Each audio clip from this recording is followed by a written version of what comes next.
Bueno, buenas tardes a todas las personas que nos acompañan el día de hoy en esta revisión del tema del síndrome compartimental a cargo de Ángela Perdomo. Ella es interna de 12º semestre de la Universidad Nacional y también hace parte del subgrupo de interés en ortopedia del grupo de bienestar de la Facultad de Medicina de la Universidad Nacional. Entonces le damos la bienvenida a Ángela. Bueno muchachos, buenas tardes, ¿cómo están? Como Juan ya les contaba, mi nombre es Ángela Perdomo, soy interna de ese semestre y el día de hoy les voy a hablar sobre síndrome compartimental. ¿Listo? Es un tema bastante extenso, entonces traté de hacer un bosquejo general de cómo abordarlo y de esta manera, pues desde la parte de nosotros de medicina general y aquellos que estén interesados en aprender un poco más, pues puedan hacerlo. ¿Listo? Entonces, tenemos que el síndrome compartimental se trata de una entidad que es un aumento de la presión tisular de un espacio osteomiofacial cerrado llamado compartimento que progresivamente limita la perfusión tisular necesaria para la viabilidad de los tejidos contenidos, llevándolos a isquemia y necrosis. Vemos que es una entidad de fácil diagnóstico, es una entidad que necesariamente requiere conocimiento por parte de los médicos generales, dado las consecuencias que trae de no ser diagnosticadas a tiempo. Tenemos que es una entidad que es solucionable casi siempre en su fase inicial con manejo médico y quirúrgico. Puede definirse como una hiperpresión que compromete la viabilidad de los tejidos y de los nervios por acción tanto mecánica como isquémica. Entonces, para recordar, tenemos acá pues un mapa donde definimos los espacios por cada región. Debemos definir primero que un espacio compartimental es una membrana de tejido conjuntivo que rodea todos los diferentes grupos musculares con su respectivo paquete neurovascular que varía de según la región anatómica. Tenemos en total en el cuerpo 46 espacios compartimentales que contienen diferentes músculos, nervios, dependiendo de donde sea. 37 están en extremidades, que son los que nos van a interesar por ahora, y 9 son en tronco, que ya, perdón, es abordaje por parte de cirugía general. Dentro de los espacios compartimentales del miembro superior, tenemos por regiones anatómicas, tanto de brazo, antebrazo y mano, siendo los más importantes el compartimiento anterior, que contiene el músculo bíceps, los vasos braquiales, el nervio medial, nervio cubital y nervio musculocutáneo, y el compartimiento anterior o volar del antebrazo, que contiene los músculos flexores y pronadores, con el nervio mediano, nervio cubital, la arteria radial y la arteria cubital. Estos son los más importantes en el miembro superior, dado que son los que más se ven implicados con mayor frecuencia por un síndrome compartimental. Podemos ver pues que en general en brazos están los dos compartimientos, anterior, posterior, y que el deltoides en alguna literatura lo ponen como una fascia independiente, como un tercer compartimiento. En antebrazo están 3 compartimientos, el anterior, el posterior y el radial. En la mano encontramos que existen alrededor de 10 compartimientos. Sin embargo, en general se puede tratar de 4 zonas: la central, la región central, la región hipotenar, la región tenar y los interóseos. En, en miembros inferiores tenemos entonces tanto la parte glútea, que también compone un compartimiento especial que tiene tres fascias que rodean el, el músculo glúteo. Tenemos los compartimientos del muslo, que son 3 compartimientos: anterior, posterior, que de importancia tiene, que contiene el nervio ciático, y el compartimiento medial, que alberga el paquete neurovascular. Este es muy importante, dado que tiene implicaciones serias cuando presenta pues un síndrome compartimental. En la pierna tenemos 4 compartimientos, de los que principalmente se alteran, el anterior y el lateral, donde tienen de importancia el nervio peronero profundo y la arteria tibial anterior en el compartimiento anterior, y el compartimiento lateral, el nervio peronero superficial. En la parte posterior se encuentran dos compartimientos en la pierna, tanto el posterior profundo como el posterior superficial, cada uno con sus diferentes contenidos. En el pie, de igual manera que en la mano, se trata que tiene varios compartimientos dependiendo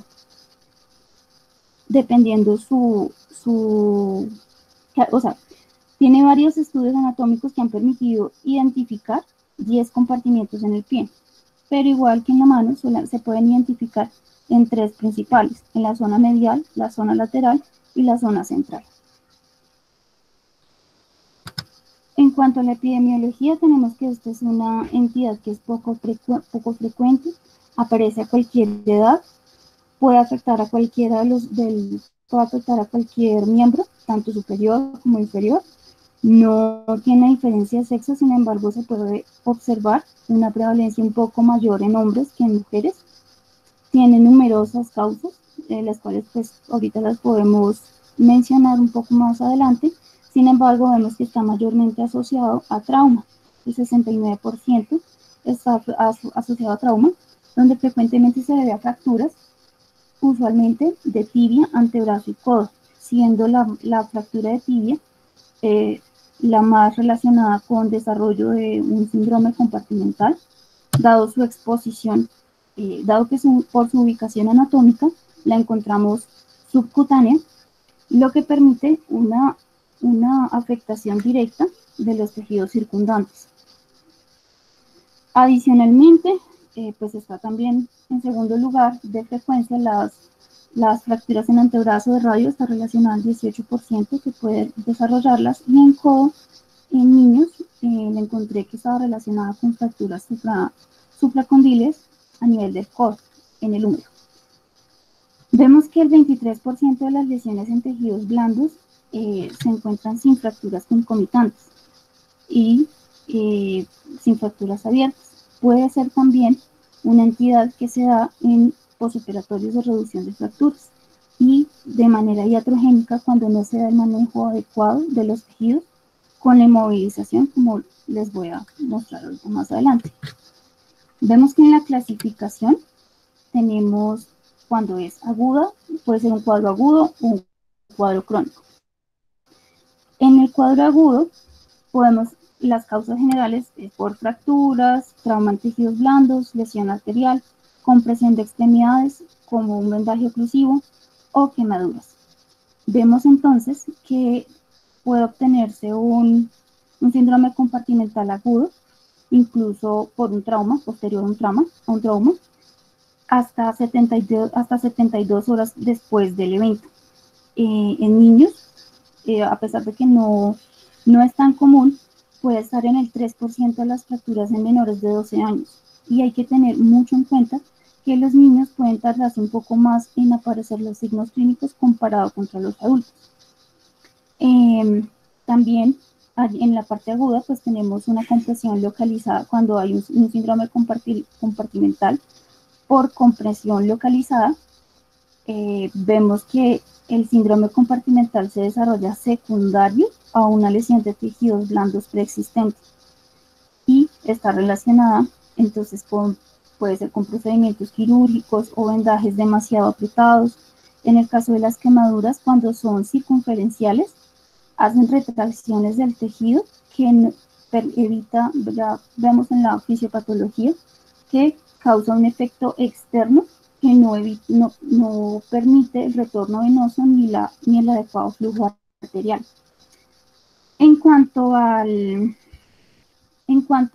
un término intermedio, está el síndrome por aplastamiento o síndrome de Crush, que se da en contexto de catástrofes, traumas de alto impacto, como complicaciones generales secundarias a un choque hipovolémico. Estamos hablando de un paciente que está sangrando muy posiblemente con un alto flujo.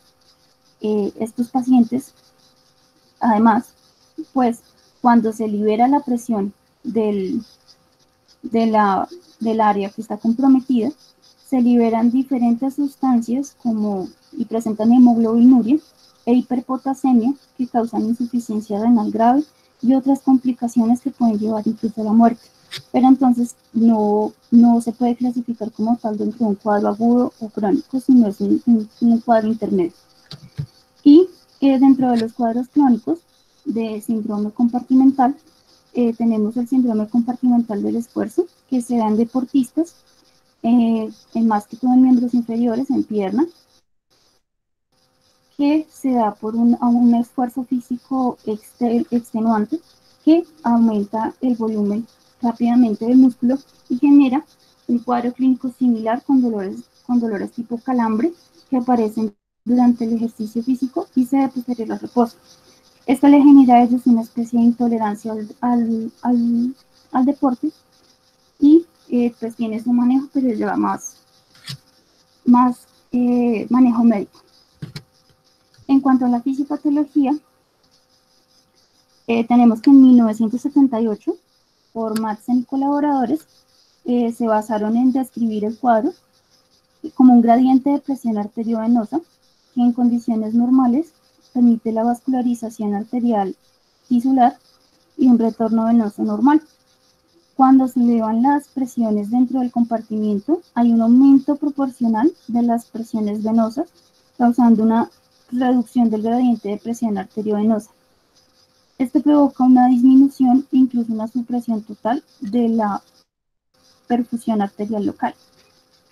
La disminución de este retorno venoso induce un aumento de la presión tisular intersticial, generando extravasación, es decir, el plasma sale de los capilares hacia el tejido y genera edema. Posteriormente, se ve comprometido también pues, el retorno linfático por oclusión de los mismos, dado el aumento de los tejidos circundantes dentro del mismo compartimiento.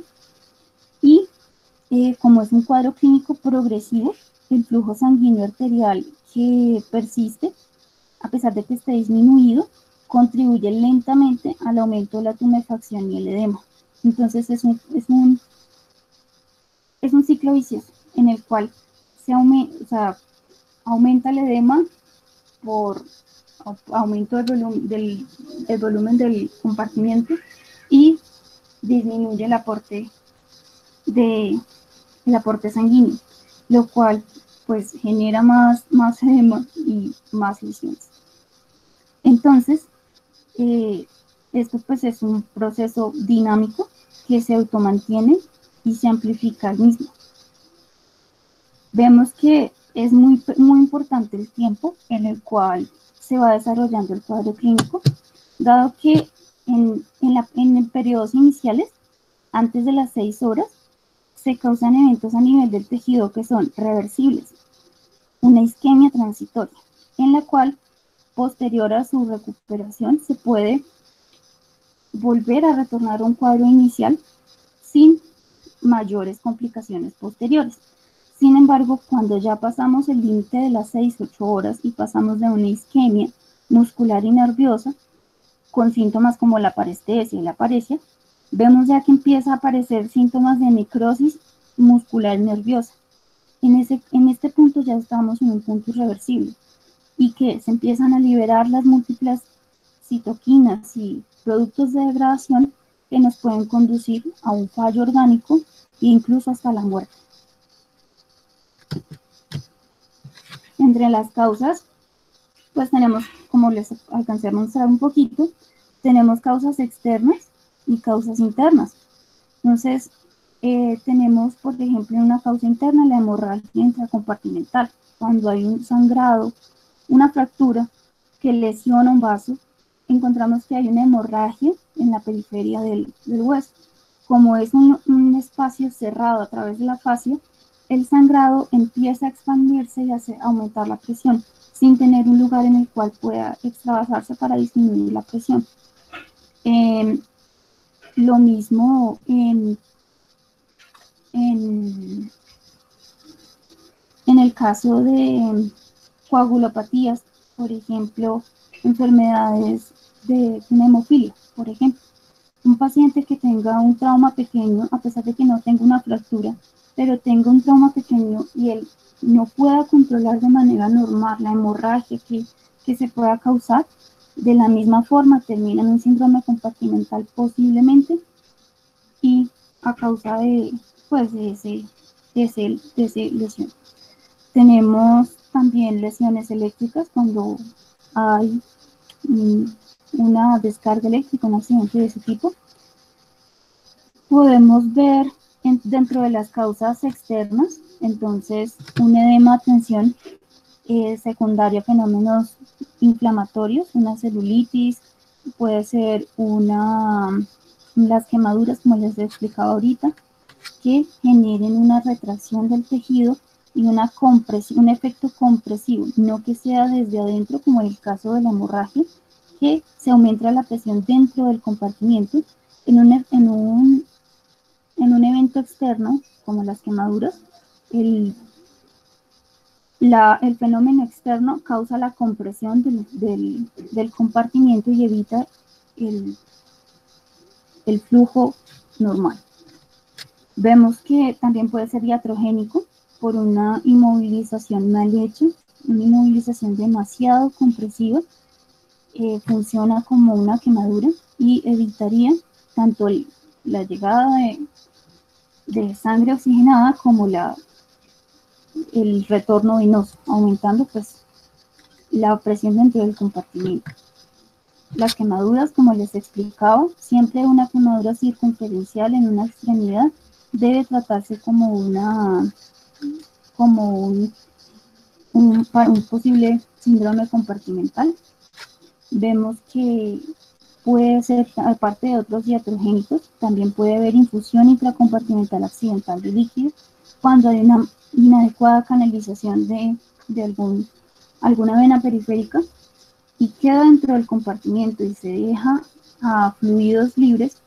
Vemos que se genera un síndrome compartimental por un error y vemos que también se produce por un síndrome de repercusión en procedimientos, por ejemplo, procedimientos quirúrgicos, cuando permanece demasiado tiempo el torniquete más innecesario o a una presión mucho más elevada. Vemos que pues ese tejido que está en un periodo isquémico bastante largo se edematiza posteriormente a que se vuelve a irrigar y aumenta la presión intracompartimental. Tenemos entonces el cuadro clínico, que es clásico, las 6P. Entonces, tenemos que son secuenciales, de los cuales encontramos parestesia, dolor, presión, palidez, parálisis y de últimas encontramos la pérdida de pulso. Es muy importante que no se llegue hasta el punto de pérdida de pulso, dado que ya cuando esto ha pasado es porque ya está demasiado, el cuadro clínico está instaurado y es demasiado grave. Ya posiblemente no haya, la solución no sea el manejo médico normal de un cuadro clínico que pueda tratarse de manera inicial. Vemos entonces que se puede ver que es un dolor, un cuadro clínico inicial, llega el paciente con dolor. Es un dolor exagerado en el miembro afectado, sin que uno pueda ver una lesión que sea acorde a ese dolor que tiene. Y que sea un dolor terrible, 10 de 10 escala, cuando se hace una palpación pasiva o se intenta la movilización de los músculos de esa extremidad. Cuando ya hay pérdida de pulso, ya hay pérdida de la microcirculación y ya lleva un tiempo no solamente de isquemia, sino que ya empieza a entrar en necrosis. Vemos entonces que este es un cuadro es una urgencia quirúrgica. El tiempo transcurrido desde el inicio del cuadro hasta el tratamiento es vital para el pronóstico y prevención de las secuelas. Vemos que en las primeras 2 horas hay un daño tisular reversible con dolor posteriormente de las 4 a las 6 horas, encontramos tensión, cianosis, edema, y ya hay una lesión muscular, una neuroplasia, pero puede ser reversible. A partir ya de las 6 horas, a 8 horas en adelante, ya empieza a haber un daño mioneural irreversible y signos claros de isquemia y necrosis. Entonces, toca mucho cuidado estar encima con el diagnóstico, que es netamente y principalmente clínico, fundamentado en la historia clínica, el examen físico y la medición de la presión del compartimiento como tal.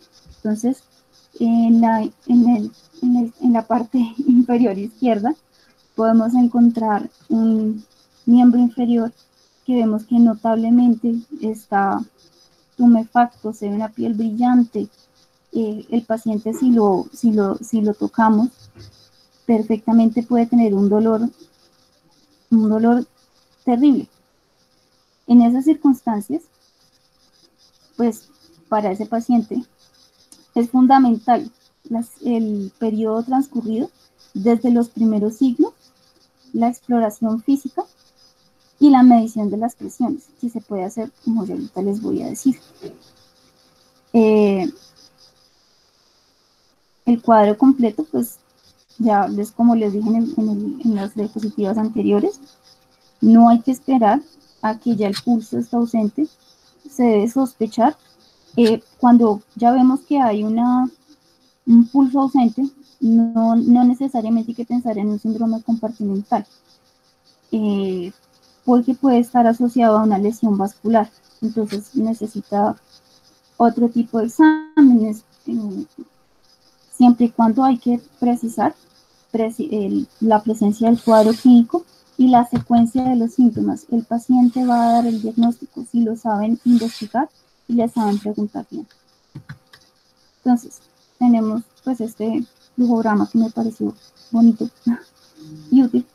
Es una sospecha de un síndrome compartimental, un paciente que llegó con una fractura de tibia, que ustedes lo inmovilizaron y resulta que a las 2-3 horas el paciente está con muchísimo dolor, está terrible, o sea, 10 de 10, se queja y que está empezando a sentir hormigueo en las piernas. Entonces, ustedes lo examinan, encuentran que tiene un dolor exacerbado a la palpación superficial, a la palpación un tanto profunda, un poquito, sobre el compartimiento. Ven que tiene limitación para mover, por ejemplo, en este caso del paciente una fractura tibia, limitación para la flexoextensión de tobillo, y ven que los cambios en la piel y lo comparan contra el lado contralateral y ven que se ve un notable cambio de aumento de volumen.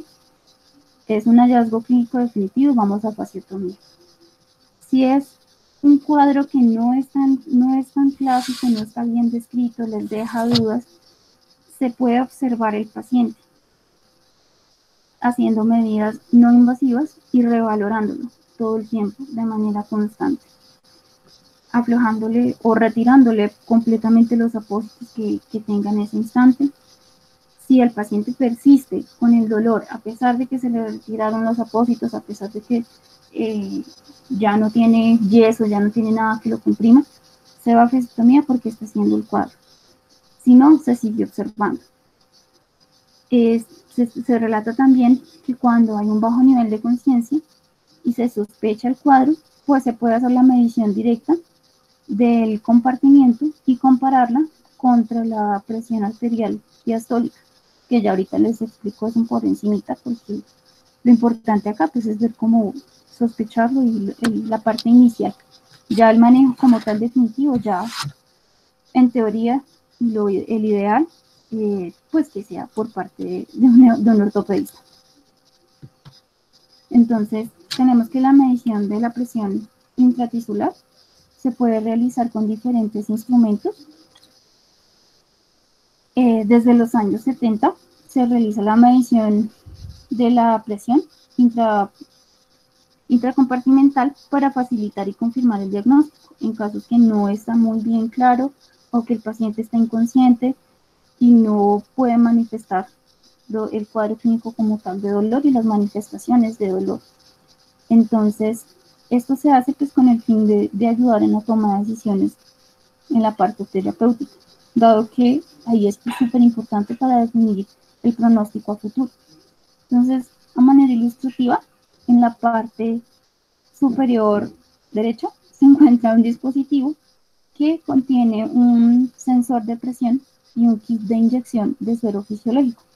Entonces, en la parte de abajo se ve cómo se le inyectan con presión suero fisiológico y la presión se muestra en la pantalla después de inyectar determinado volumen de centímetros cúbicos de suero. Con esa medición podemos obtener la presión del compartimiento, que la presión normal debe ser menor a 10 milímetros de agua. Cuando tenemos una presión aumentada mayor de 30 milímetros de agua, hablamos claramente de un síndrome compartimental. Existen pues diferentes elementos para medir la presión intracompartimental. Se los muestro solamente ahí pues el nombrecito de ellos, dado que pues no es como tal trabajo de nosotros medirlas con dichas técnicas, solamente de manera ilustrativa, ya como tarea si lo quieren investigar. Esos son algunos de los implementos que pues encontré que se usaban. Antes de eso, pues se decía que normalmente era el umbral crítico de presión 30, sin embargo, pues esto puede variar según las condiciones del paciente, por lo que se hace la diferencia entre la presión diastólica sistémica y la presión intracompartimental. Si la diferencia es mayor de 30, indica una clara evolución irreversible o una indicación clara de fasciotomía, para el caso acá anterior que les mostraba. Entonces, se toma la presión arterial diastólica, se le resta la presión intercompartimental, y si es mayor de 30, indica una seguimiento y vigilancia. Si es una presión, la diferencia de presión es menor de 30, va a fasciotomía. En cuanto al manejo, entonces, si vemos que ha pasado menos de 6 horas, requiere una observación y una reevaluación continua. Lo que les he explicado ahorita, el cuadro clínico es compatible, sigue como tal, tiene historial como tal del cuadro clínico que sea semejante o que pueda esclarecerme un síndrome compartimental. Entonces, las medidas que se pueden hacer: retiro de vendajes y yesos. ¿Es un edema acaso lo que me está causando el dolor? ¿Puedo revertirlo quitándolo con eso? Otras medidas que se pueden tomar: oxigenoterapia hiperbárica, que lo informan en la literatura. Cuando han pasado más de 6 horas a 10 horas, se indica fasciotomía de emergencia, según la región anatómica comprometida. La norma es que tiene que ser una apertura de todos los compartimientos de la región anatómica comprometida. Es decir, tiene un síndrome compartimental en el compartimiento anterior de la tibia, de la pierna. Se deben abrir los 4 compartimientos, no solamente el compartimiento afectado. Hay una contraindicación clara para las fasciotomías, y es cuando llevan más de 10 horas y hay instaurado ya un síndrome compartimental avanzado con necrosis, debido a que las lesiones musculares ya están constituidas, y al hacer la fasciotomía y conservar el segmento necrosado, se expone al riesgo de infección masiva, falla renal, y se aumenta la mortalidad. En casos donde el diagnóstico sea tardío, se realiza inmovilización de los segmentos que estén comprometidos y se difiere el manejo quirúrgico, pues ya pensando como tal en las secuelas que pueda dejar, como retracciones y parálisis nerviosa. En caso, por ejemplo, de síndrome por aplastamiento, que ya ha instaurado un síndrome de repercusión con hemoglobinuria, que está causando una insuficiencia renal, hay que considerar incluso una amputación. Entonces, a manera ilustrativa, solamente como por mencionarlo, vemos las fasciotomías de brazo que se realizan. Entonces, vemos que pues se realizan dos incisiones, una en la cara medial y una en la cara lateral. La incisión lateral descomprime el compartimiento anterior y la incisión medial descomprime el compartimiento posterior. Y la idea, pues como les dije, abrir todos los compartimientos. En la parte de antebrazo, pues que son del miembro superior los síndromes compartimentales más comunes, se realizan dos incisiones, una en la cara dorsal y una en la cara palmar. Es muy importante aquí en este punto la incisión que se realice en la cara palmar en una forma de S, evitando las retracciones que se pueden causar posteriormente cuando se cierre la fasciotomía. Si se incide en los pliegues de una manera perpendicular, podemos causar retracciones que generen después limitación para la movilidad, por lo cual está el principio de que se debe incidir de manera oblicua. Por eso, en la parte del codo, en el pliegue del codo, se incide de esa forma. Y para abarcar tanto el compartimiento radial como el anterior, se pasa en forma de S, pasando primero la parte radial y luego la parte cubital, llegando luego a la muñeca, donde igual, evitando retracciones en muñeca, en el pliegue de la muñeca se incide de manera oblicua. En la mano, vemos que pues ha dado la mayor parte de compartimientos que hay, se deben realizar varias incisiones, relatan 3 en la parte dorsal, sobre segundo y cuarto metacarpiano, haciendo profundidad para entrar a los compartimientos profundos, y en la parte de la palma, la región tenar y la región hipotenar. En miembros inferiores como tal, acordarse y tener en cuenta que el glúteo tiene su propio compartimiento y también puede generar un síndrome compartimental. Entonces, se hace pues una incisión lateral semicircular en la piel, cuya curva pues va posterior y sobre el acetábulo. La fascia, pues vemos que se abre desde arriba hacia abajo, cefalocaudal, y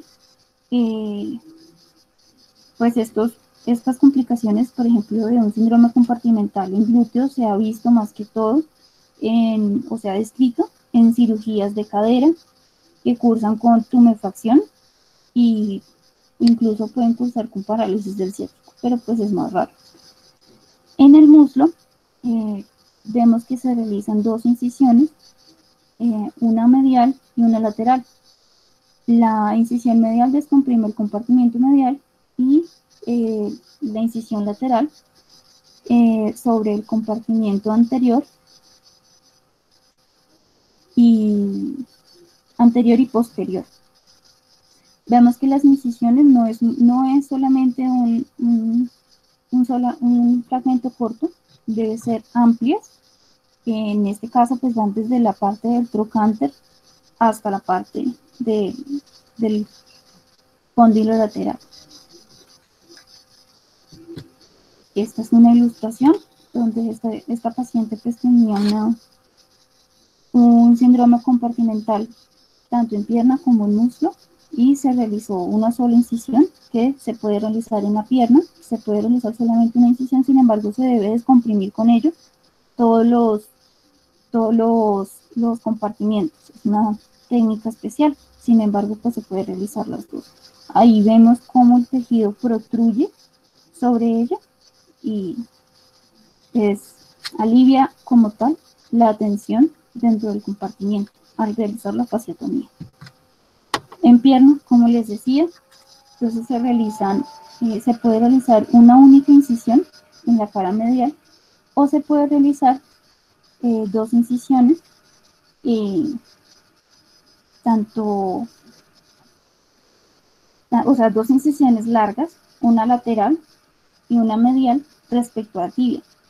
La lateral se permite la apertura del compartimiento anterior y lateral y la incisión medial permite una apertura del compartimiento posterior y posterior superficial profundo y el posterior superficial. El posterior superficial y el posterior profundo, perdón.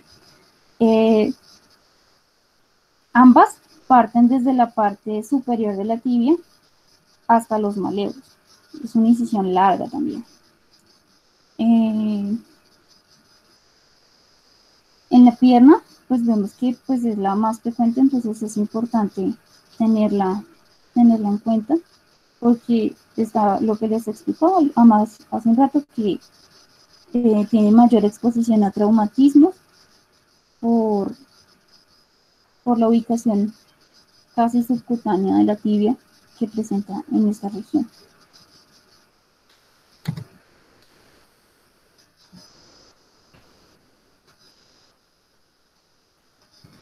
En cuanto al pie, vemos que se realizan dos incisiones también en la cara dorsal. Tiene que también sobre el segundo metatarsiano y sobre el cuarto metatarsiano, y estas incisiones pues liberan la presión de los compartimientos interóseos y también se debe profundizar para acceder al compartimiento central. Se debe también realizar pues una incisión en el retropié a nivel del malleolo medial, si lo pueden ver en la foto de la parte inferior derecha, en la cara medial del talón, más o menos paralela al cojinete del talón del pie. Estas lesiones pues de síndromes compartimentales en los pies son más bien raras, están asociadas a traumas de alta energía, de aplastamiento, fracturas del calcáneo, cirugías de pie o que sea por ejemplo, un yeso cerrado completo que evite o que cause la compresión externa de los compartimientos.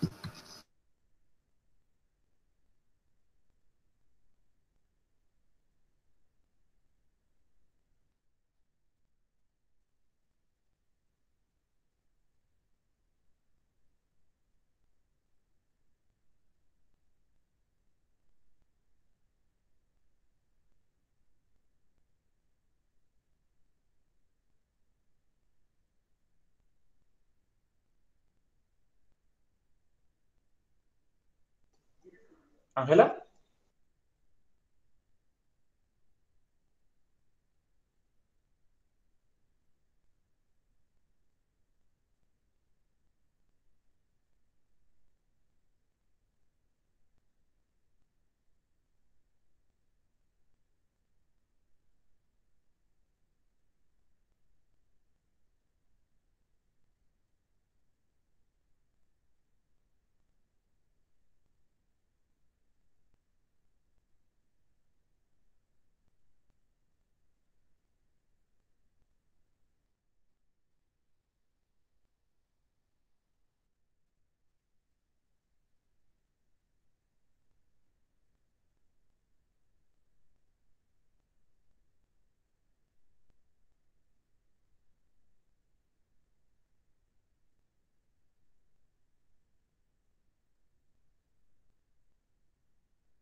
Aló, ¿cómo están? Aló, ¿me escuchan? Hola Ángela, listo, ya. ¿En dónde quedé? Ya hace rato estaba hablando sola. Ah, quedamos en pie. En pie, ¿sí? ¿Iniciando o Sí, ya terminando pie? Aló, tenés que volver a compartir la pantalla, ¿bueno? sí, listo.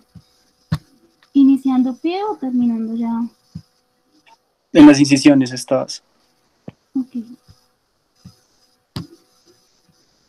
Incisiones de pie, ¿sí?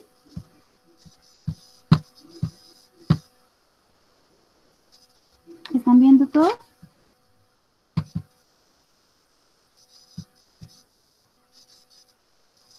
Sí, Listo.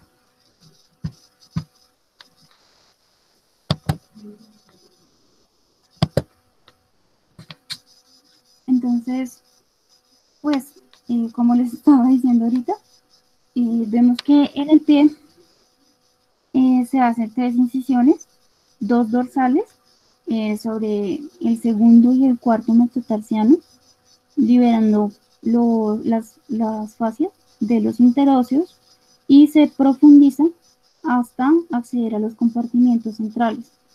Y se hace una incisión en el retropié, en la cara medial de unos 7 centímetros, paralela al cojinete del talón. Estas pues lesiones son generadas, o sea, el síndrome compartimental en el pie como tal, se dan por lesiones de alta energía, por aplastamiento, fracturas o por fracturas de calcáneo que puedan causar un síndrome compartimental en retropié y de manera pues posterior ya a cirugías de pie que queden con mucho edema o en el proceso de un yeso completo circular que pues cause un efecto compresivo sobre los compartimientos del pie.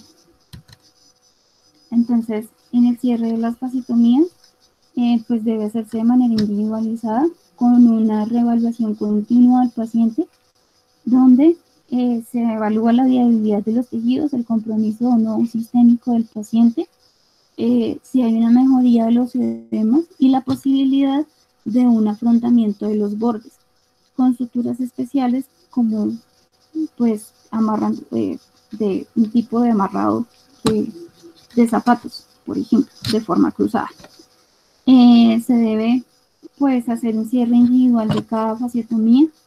De no ser posible y de hallar una mejoría clínica, se debe considerar una posibilidad pues de un injerto de piel sobre dicha región para ya manejo definitivo. ¿Cuál es la importancia pues de hacer el diagnóstico y de hacer un correcto manejo? Evitar las complicaciones. Si no se actúa de manera rápida, podemos tener complicaciones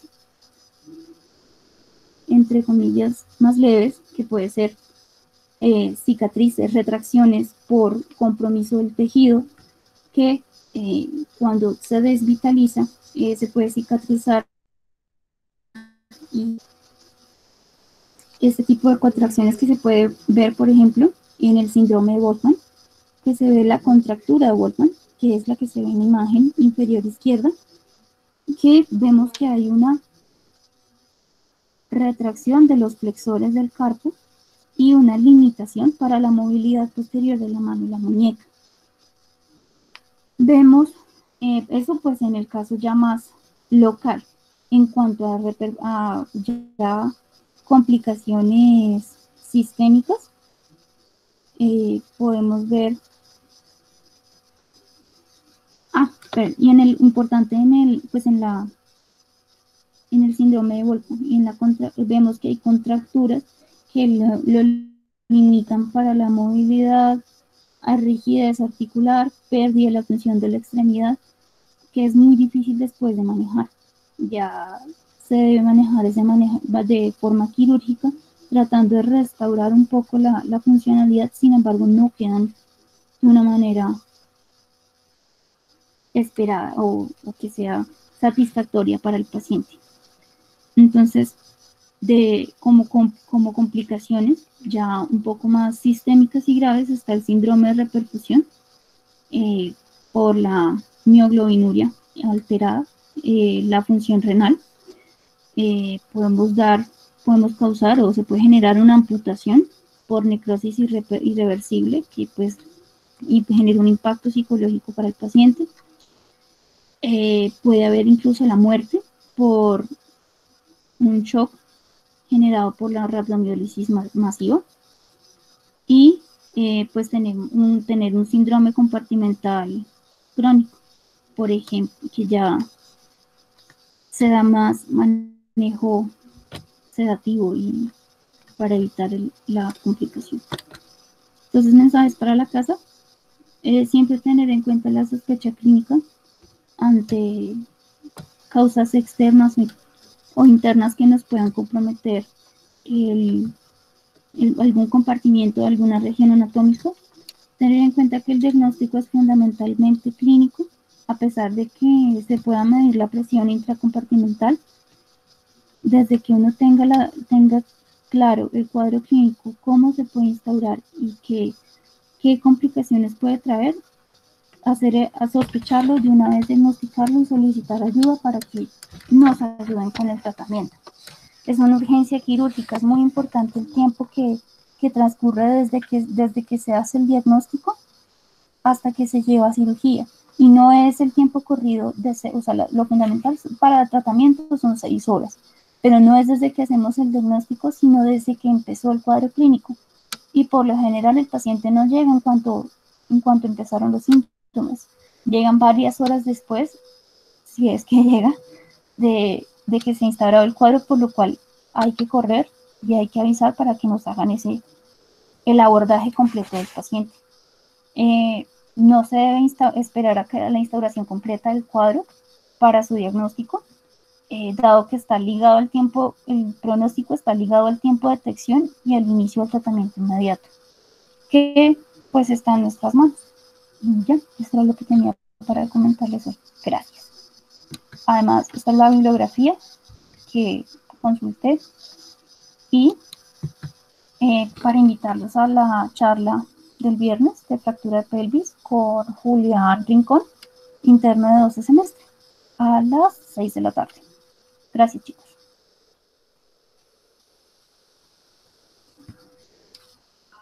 Bueno, muchas gracias, Ángela. Muy buena la charla. Si hay preguntas, por favor, pueden escribir en el chat. Y también queda abierta la invitación para la charla de fracturas de pelvis el viernes a las 6 de la tarde o 6 de la noche con Julián Rincón. Él también es interno de la Universidad Nacional y hace parte del grupo de interés en ortopedia.